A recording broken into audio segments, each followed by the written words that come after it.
क्षेत्र राजनीतिक हो या प्रशासनिक, फिल्म जगत हो या सामाजिक, बंधन समाचार के माध्यम से हर क्षेत्र से जुड़े लोगों को आपसे मिलाने के लिए हम लेकर आते हैं हमारा प्रोग्राम रूबरू, और हम देते हैं आपके हर सवालों के जवाब। तो देखते रहिए रूबरू। नमस्कार दर्शकों, बंधन समाचार के रूबरू के दुर्गा महोत्सव के स्पेशल एपिसोड में मैं हूं आपके साथ ऋचा वर्मा और आप सभी का स्वागत है बंधन समाचार में।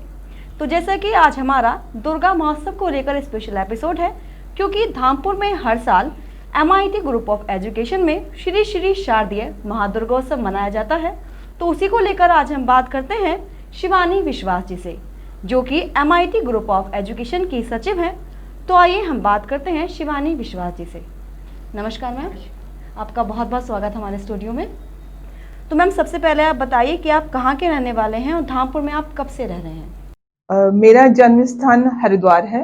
हरिद्वार में मेरा जन्म हुआ है, लेकिन आफ्टर मैरिज मैं धामपुर में रह रही हूँ तब से ही। 2004 में मेरी शादी हुई, तब से मैं धामपुर में ही रह रही हूँ। जी, तो जैसे कि हम दुर्गोत्सव को लेकर बात कर रहे हैं, तो आप बताइए कि आप ये उत्सव कब से मनाते आ रहे हैं, कितना टाइम आपको हो चुका है?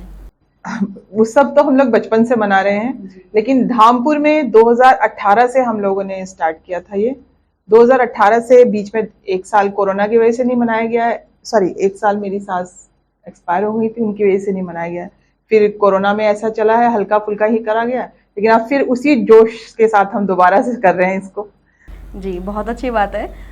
तो मैम, आपने ये उत्सव धामपुर में मनाने की कैसे सोची? आप इतने टाइम से धामपुर में मना रहे हैं, तो धामपुर में आने के बाद ये कैसे आपको लगा कि हाँ, ये मनाना चाहिए हमें?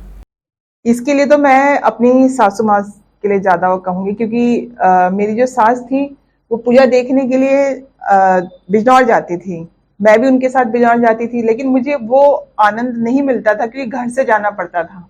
एक होता है घर से पूजा करना, तो इसीलिए हम लोगों ने, मम्मी फिर उनकी अस्वस्थ हो गई, वो जा नहीं पा रही थी, तो उन्होंने कहा कि मैं तो जा नहीं पाऊंगी। तो मेरे हस्बैंड ने कहा कि चलिए हम यहीं पूजा स्टार्ट करते हैं। तो तब से हम लोग 2018 से यहीं पूजा कर रहे हैं। मतलब उनको हाँ, ना जाना पड़े और आपको हाँ, दर्शन भी हो जाए। मेरी सास ही कहने को माँ को बुलाकर घर लाई कि धामपुर आइए। अब धामपुर में विराजमान हुई है। अब बहुत अच्छी बात है। तो दुर्गोत्सव को लेकर धामपुर में आपको एक कैसा रेस्पॉन्स मिला सभी से? रिस्पॉन्स तो बहुत ही अच्छा मिला है।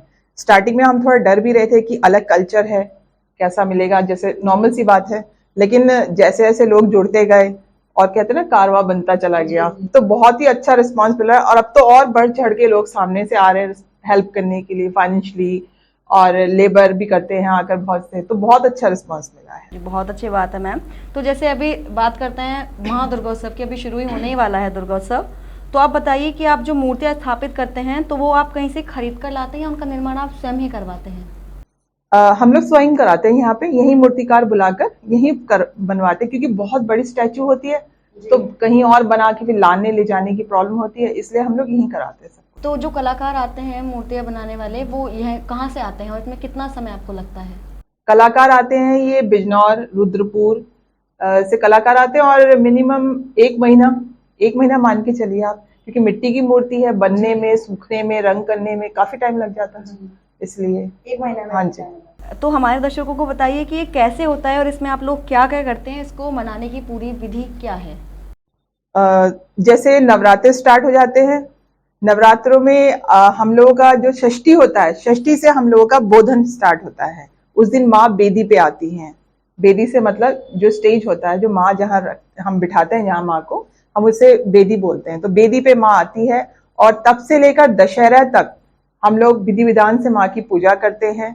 और दशहरा के बाद जब माँ अपने घर चले जाती है, तो हमारा भी वही, हमारा दुर्गा दशहरा हो जाता है, आपका रावण दहन हो जाता है। तो दोनों का थोड़ा सा कल्चर चेंज है, लेकिन बात एक ही है। विजयदशमी ही आती है बाद में, वो विजयदशमी का ही पर्व हो जाता है हम लोगों का। जी, तो जैसे मैं आपने बताया कि षष्ठी से आप स्टार्ट करते हैं अपना महोत्सव, तो हम जानना चाहेंगे हमारे दर्शकों को, आप ये बताइए कि आप इसमें सुबह से दोपहर शाम तक आप क्या क्या करते हैं इसमें, पूरा आप स्टार्ट कैसे करते हैं इसको, शुरू से पूजा, ये बताइए। षष्ठी वाले दिन सुबह, जैसे मैंने आपको बताया, उस दिन माँ बेदी पे आती हैं। तो पहले हम लोग सारी 9 सुहागनें तैयार होती हैं, रेड एंड व्हाइट साड़ी। आपको पता है हमारा जो कल्चर है, वो हम लोग अपने ट्रेडिशनल के अकॉर्डिंग तैयार होते हैं, और उसके बाद माँ को लेने के लिए हम गंगा जी में जाते हैं। जहाँ से हमें ये मानना है कि माँ गंगा के रास्ते से हमारे घर आती हैं, गंगा के रास्ते से ही। तो गंगा जी में ही माँ को लेने जाते हैं, माँ को लेके आकर फिर यहाँ पर षष्ठी में माँ को स्थापित करते हैं। पंडित जी उनका विधि विधान से स्थापित करते हैं उन्हें।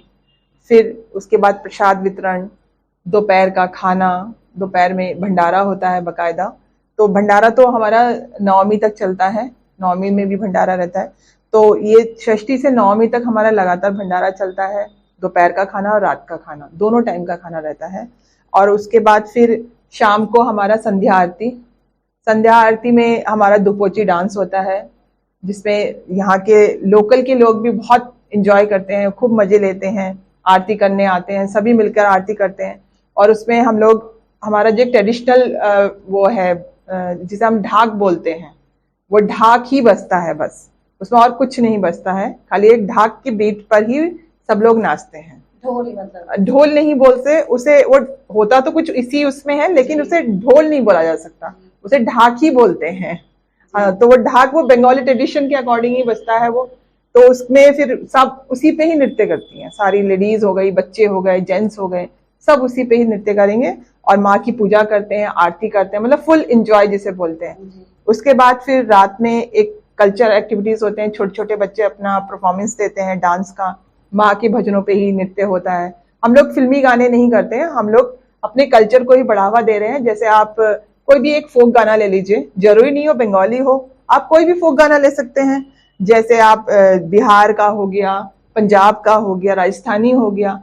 तो इससे क्या होगा, हमारे कल्चर को बढ़ावा मिलेगा, कल्चर आगे जाए, क्योंकि हमारे बच्चे कल्चर नहीं सीख रहे हैं, वो पाश्चात्य संगीत की तरफ भाग रहे हैं, है ना। आपको तो पता ही होगा कि वो सब वेस्टर्न, लेकिन हमारा जो कल्चर है वो पीछे रह गया कहीं। तो मैंने इसलिए इस चीज को पहले रखा है कि हम लोग कोई भी फिल्मी गाना नहीं करेगा, सब अपने कल्चर से रिलेटेड प्रोग्राम करेंगे।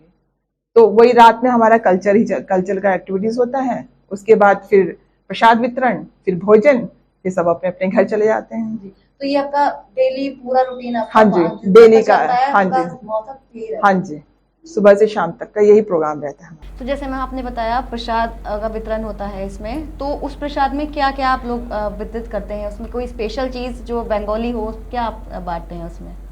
देखिए, एक होता है फल प्रसाद। फल प्रसाद तो नॉर्मली फल काट के जो दिया जाता है, लेकिन दोपहर का जो हमारा मेन भोग प्रसाद होता है, जिसे हम बोलते हैं भोग प्रसाद में हमारा खिचड़ी बोलते हैं हम लोग उसे। खिचड़ी होता है और घेट होता है।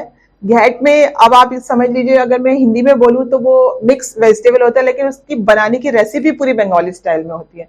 तो पूरा मतलब वो अलग चीज होती है। जैसे खिचड़ी यहाँ पे भी यूपी में भी बनती है, लेकिन उसका टेस्ट और इसका टेस्ट दोनों में चेंज आता है। तो आप आइए, आप लोग भोग लीजिए, तब आप देखेंगे कि कैसा लगता है ना जी इसमें। तो मैम जैसे आपने बताया कि कल्चरल एक्टिविटीज भी होती हैं प्रोग्राम में, तो उसमें कौन लोग पार्टिसिपेट करते हैं? आप ही के लोग पार्टिसिपेट करते हैं, कोई भी आके उसमें पार्टिसिपेट कर सकता है? कल्चरल एक्टिविटीज में कोई भी पार्टिसिपेट कर सकता है, बस शर्त मैंने आपको बताई थी कि कोई भी फिल्मी गाना नहीं होना चाहिए। आपका कोई भी फोक बेस्ड गाना हो या फिर आपका कोई भजन हो, कुछ भी ऐसा हो, प्रोग्राम कोई भी कर सकता है। ये कोई पर्टिकुलर नहीं कि हम बंगाली हैं तो हम बंगाली ही करेंगे, नहीं, कोई भी कर सकता है। और इवन करते भी हैं, बहुत से बाहर के बच्चे हैं जो कर रहे हैं अभी प्रोग्राम। आप लोग आइएगा और देखिए, तभी आपको पता चलेगा जी। तो मैम महादुर्गोत्सव में आपके साथ इसमें और भी कोई लोग शामिल हैं जो मनाते हैं साथ में या आपके साथ? हाँ, यहाँ धामपुर में बंगालीज तो बहुत कम है। धामपुर में बंगालीज तो कुछ ही घर हैं, आपको तो पता ही है।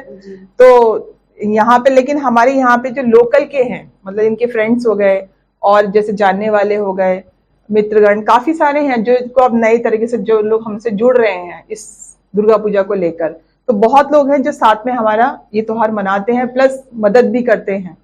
पूरी तरह से मतलब सहयोग मिलता है हमें लोगों का, मतलब यहाँ धामपुर की जनता का पूरा सहयोग है हमें। तो आप इसका समापन कैसे करते हैं? समापन हमारा दशहरा वाले दिन हमारा समापन होता है। हम लोग दुर्गा जी को विसर्जन करके फिर उसके बाद, उससे पहले सिंदूर की होली खेलते हैं। सुहागनें, जो सुहागन औरतें होती है वो सिंदूर की होली खेलती हैं, एक दूसरे को सिंदूर लगाती है। छोटे बच्चे रंग खेलते हैं, मिठाई खिलाते हैं, और फिर माँ को हम लोग ले जाकर गंगा जी में प्रवाहित कर देते हैं। उसके बाद समापन हो जाता है। जी मैम, बहुत अच्छा लगा आपसे बात करके। तो अभी आप अंत में हमारे चैनल के माध्यम से दर्शकों को क्या संदेश देना चाहेंगे? मैं ये कहना चाहती हूँ कि 1 तारीख से हमारे यहाँ पूजा शुरू हो रही है MIT पे। आप सभी आइए, अपने पूरे परिवार के साथ आइए और आके देखिए कि यहाँ पे किस तरह से पूजा हो रही है, किस तरह से कल्चर एक्टिविटीज हो रहे हैं। आपको आके, मैं ये बात कह सकती हूँ, आपको आके बहुत आनंद मिलेगा यहाँ पे। तो एक बार आइए और हमसे जुड़िए। जी, बहुत बहुत धन्यवाद मैम, और बहुत बहुत शुभकामनाएं आपको दुर्गा महोत्सव के लिए। धन्यवाद। तो ये थी हमारे साथ MIT ग्रुप ऑफ एजुकेशन की सचिव शिवानी विश्वास जी। मिलते हैं हमारे अगले एपिसोड में एक और नए मेहमान के साथ। तब तक के लिए बने रहें और देखते रहें बंधन समाचार।